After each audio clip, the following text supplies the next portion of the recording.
We're back here at the MENC Network stage with Jamey Aebersold. Jamey has just given a seminar on jazz improvisation and teaching jazz improvisation. He's brought out his sax. And Jamey, talk a little bit about the seminar. And we were talking a little bit before about breaking through to teachers to teach improvisation.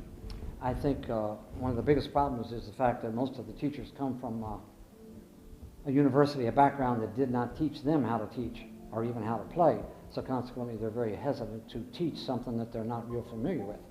But I was trying to show them today that improvising is the most natural way to make music, and that if you can break through that barrier of feeling like you can't do it or you don't have it, right, which is, that myth has been around a long time, you'd be surprised how quickly you can start to improvise, and then I think you can take that enthusiasm and those techniques and show your students. So do you break it down into steps? Is there a starting place for this? Well, today I suggested that we start with nursery rhymes. Okay. Just the melody, not necessarily improvising, but just see if you can play nursery rhymes starting on certain notes. And then from there we went into just taking a major scale. Okay. And having a student, like I did, just play on a major scale and play whatever you hear in your head.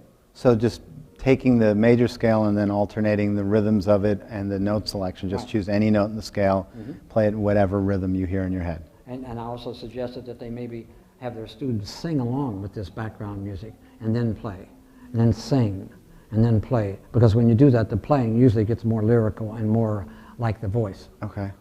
Yeah, that's actually been a theme a lot this weekend also, is the importance of being able to sing something in order to hear it and Sure. then to play it no matter what instrument you're playing.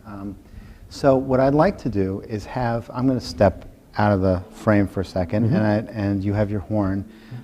Can you give us sort of a brief demonstration on some of the stuff you're talking about, like Sure. say building on that nursery? Okay. How about if I take Mary Had a Little Lamb?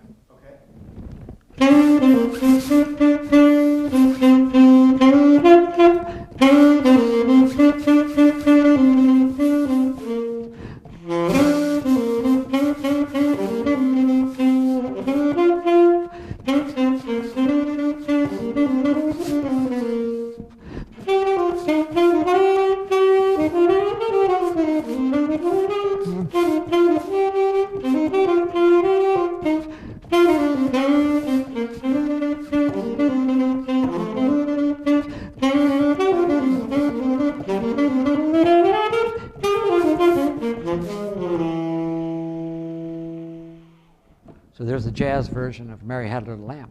Just play those basic melodies, Twinkle, Twinkle, Row, Row, Row Your Boat, Happy Birthday. See if you can play them starting on different notes, and then get to where you can play it on different notes without any mistakes. You play it in, and it helps the fingers to connect to the mind. Well, I would probably try them out on one scale, like a major scale, have them improvise on with one of my background tracks, like the B-flat major scale. Okay. Just have them play. 1, 2, 3, 4.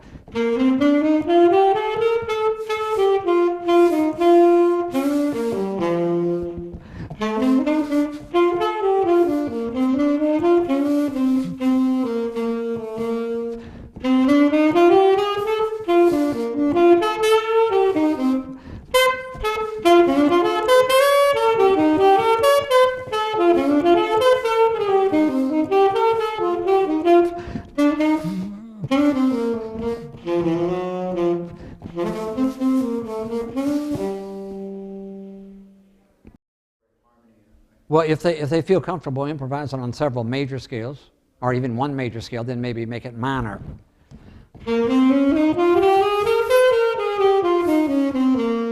1, 2, 3, 4.